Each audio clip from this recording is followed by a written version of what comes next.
Balai Kota Bandung. Balai Kota Bandung merupakan pusat pemerintahan Kota Bandung.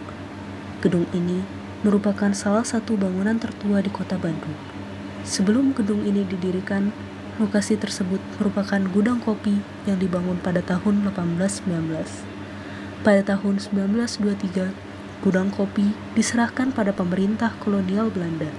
Lalu pada tahun 1927, gudang kopi dirobohkan dan didirikanlah Balai Kota Bandung. Pada tahun 1935, gedung ini diperluas dengan tambahan bangunan baru di belakangnya. Seiring berjalannya waktu, halaman belakang gedung dijadikan lahan terbuka publik, dan pada tahun 1950-an diubah menjadi halaman depan untuk berbagai acara pemerintah. Pada awal pembangunannya, taman ini bernama Pieter's Park, yang awalnya didirikan sebagai penghormatan kepada asisten Presiden Priangan Pieter Sihhoff atas kontribusinya dalam pembangunan Bandung pada masa kolonial Belanda. Taman ini juga sempat disebut Taman Raja atau Kebun Raja. Istilah tersebut muncul karena dulu di sebelah timur terdapat Quick School, sekolah guru yang memiliki siswa anak orang terpandang. Quick School lantas dikenal sebagai Sekolah Raja. Ketika jam istirahat tiba, para siswa sering berkumpul di lokasi tersebut sehingga kala itu dijuluki Taman Kebun Raja. Taman ini mengalami transformasi setelah kemerdekaan Indonesia menjadi Taman Balai Kota Bandung. Di kompleks Balai Kota terdapat 7 taman, yaitu Taman Badak, Taman Dewi Sartika, Taman Balai Kota, Taman Merpati, Taman Anak Sungai Cikapayang, Taman Hewan, dan Taman Sejarah.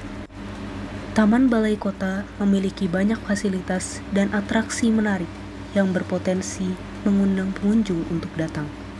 Masuk melalui gerbang bawah, pertama kita dapat melihat patung Dewi Sartika dan juga patung Taman Badak yang berada di tengah taman dan sering menjadi spot foto bagi pengunjung.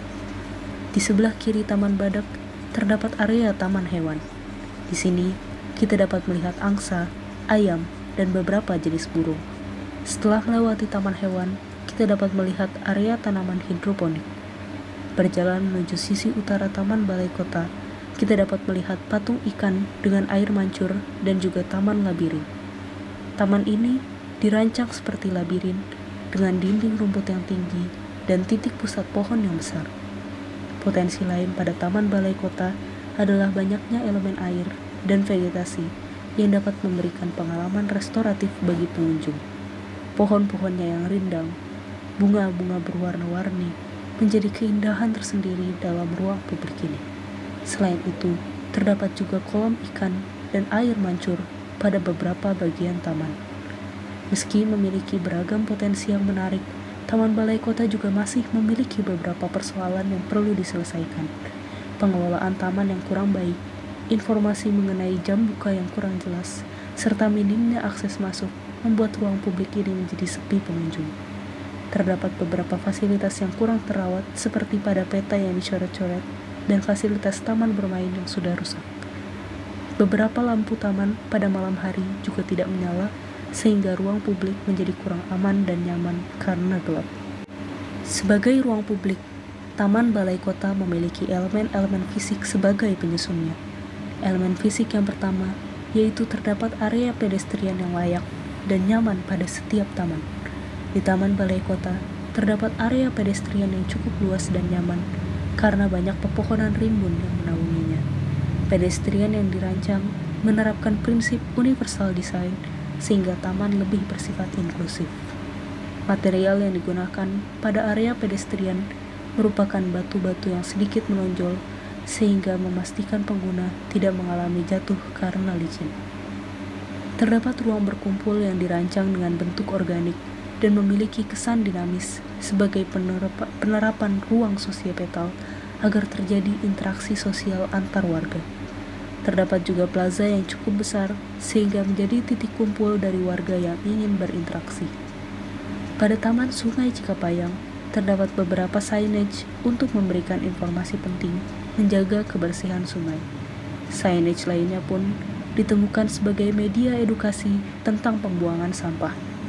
Adapun agar kita lebih mengenali keseluruhan kompleks Taman Balai Kota, terdapat peta yang ditempatkan tidak jauh dari gedung Balai Kota. Aktivitas pendukung yang terdapat pada Taman Balai Kota merupakan aktivitas yang bersifat untuk menghidupkan ruang publik.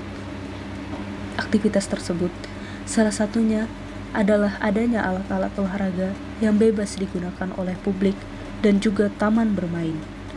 Untuk parkir, publik dapat mengakses melalui gerbang Taman Balai Kota yang salah satunya berada di sisi selatan depan Bank Indonesia. Data dari pola pengguna ini berdasarkan hasil observasi pada hari Sabtu tanggal 9 Desember 2023 serta data sekunder berupa jurnal penelitian. Pengguna taman didominasi oleh anak balita hingga umur 15 tahun. Biasanya, Taman Balai Kota tetap ramai di hari libur maupun hari kerja. Pada hari kerja, taman dipenuhi oleh komunitas yang datang. Sedangkan pada hari libur, taman dipenuhi keluarga dan anak-anak. Mayoritas dari mereka berasal dari Bandung dan menggunakan motor untuk mencapai taman. Para pengunjung biasanya melakukan kunjungan dengan durasi 30 hingga 60 menit.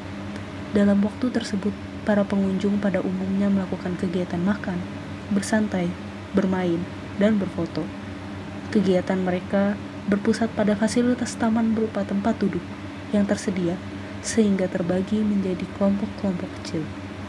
Terdapat juga arena bermain anak-anak yang ramai dikunjungi oleh balita dan anak.